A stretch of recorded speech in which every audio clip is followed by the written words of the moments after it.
මුඛය කිව්වම අපේ ශරීරයේ තියෙන බාහිර ලෝකෙට විවර වෙච්ච ආයතන වලින් ගත්තොත් ප්‍රධානම දෙයක් මේ මුඛය කියන්නේ.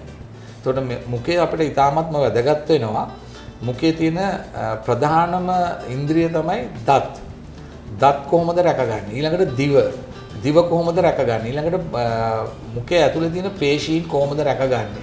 උගුර කොහොමද රැකගන්නේ කියන එක අපි කතා කරමු.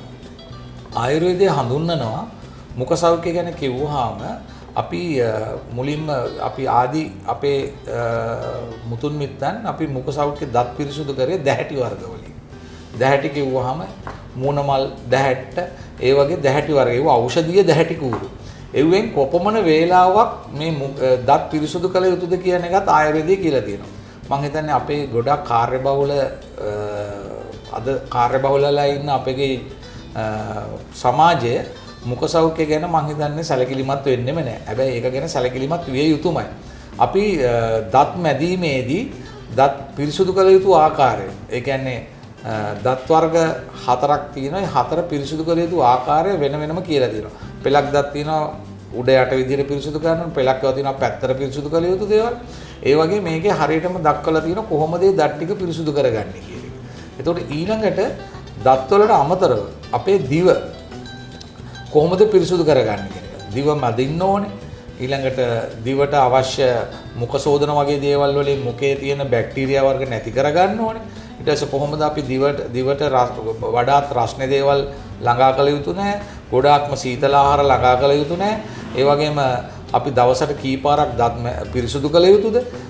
ඒ හැම දෙයක්ම ආයුර්වේදයේ දක්වලා තියෙනවා. අපි මම හිතන්නේ සාමාන්‍ය සරල විදිහට ගත්තොත් උදේ අපි අවදි වූ පසු දත් පිරිසුදු කරනවා වගේම රාත්‍රී නිින්ද යාමට පෙරත් දත් පිරිසුදු කළ යුතුයි. මොකද අපි දවස පුරාම ආහාර පාන වර්ග වශයෙන් ශරීරය තුළට ගන්න දේවල් මේ දත් අතර රැඳිලා තියෙන්න පුළුවන්. ඒවෙන් බැක්ටීරියා වගේ විෂ බැක්ටීරියා වර්ග ඇති වෙලා දත් වලට හානි වෙන්න පුළුවන්. දතේ විදුරු මසට ඊට පස්සේ දත් වල ඇනිමලේට ඒ වගේ දේවල් වලට හානි වෙන්න පුළුවන්.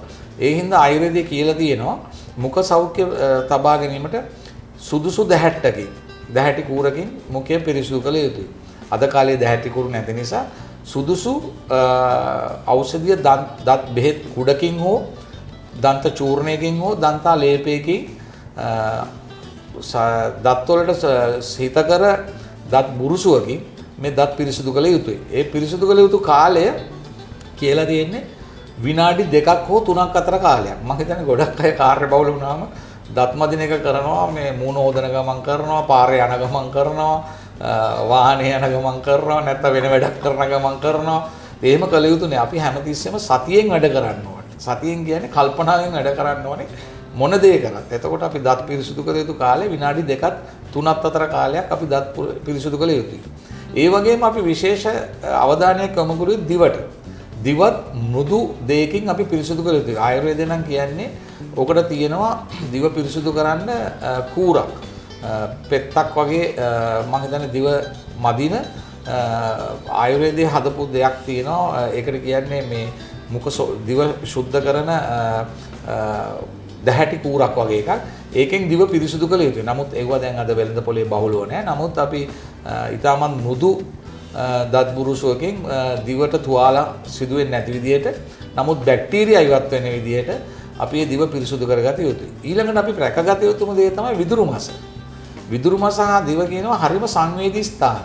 එතකොට අපි ඒවට කරන්න ඕනේ අධික උණුසුම් පානය දේවල් මුඛ ඇතුළට ගැනීමේදී වළකින්න ඕනේ. ඊට පස්සේ අධික සීතලෙන් යුතු දේවල්. ඊළඟට ආම්ලිකතාවයේ වැඩි දේවල්. ඒ වගේ දේවල් වලින් අපි පරිස්සම් වුණොත් අපිට හොඳ මුඛ සෞඛ්‍යයක් තබාගෙන මුඛයේ දුර්ගන්ධය, මුඛය තුල හටගන්නා නොයෙකුත් රෝග. මොකද මුඛය කියන්නේ අපේ ශරීරයේ තියෙන ප්‍රධානම ඉන්ද්‍රිය වෙන මොළයට ඊ타ත්ම කිට්ටුවෙන් තියෙන සහ ඊ타ම ඉක්මනින් මුඛයෙන් මොළය දක්වා හෝ ශරීරයේ අනිකුත් කොටස් දක්වා විස බීජ ගෙන යෑමේ ප්‍රධානම දොරටුවක්. ඒ හින්දා අපි මේ දොරටුව පිරිසුදු කරලා තියාගත්තොත් මොළය හා අනිකුත් ඉන්ද්‍රියන් පරිස්සම් කරලා තියාගන්න පුළුවන්. ඒවට කිසිම හානියක් නොවෙන්නේ. ඒ හින්දා මුඛ සෞඛ්‍ය අපි අනිවාර්යයෙන්ම අපේ ශරීරයේ ප්‍රධාන අංගයක් කොට මේ මුඛ සෞඛ්‍ය අපි ඊටමත් දැඩි ලෙස රැක ගන්න ඕනේ.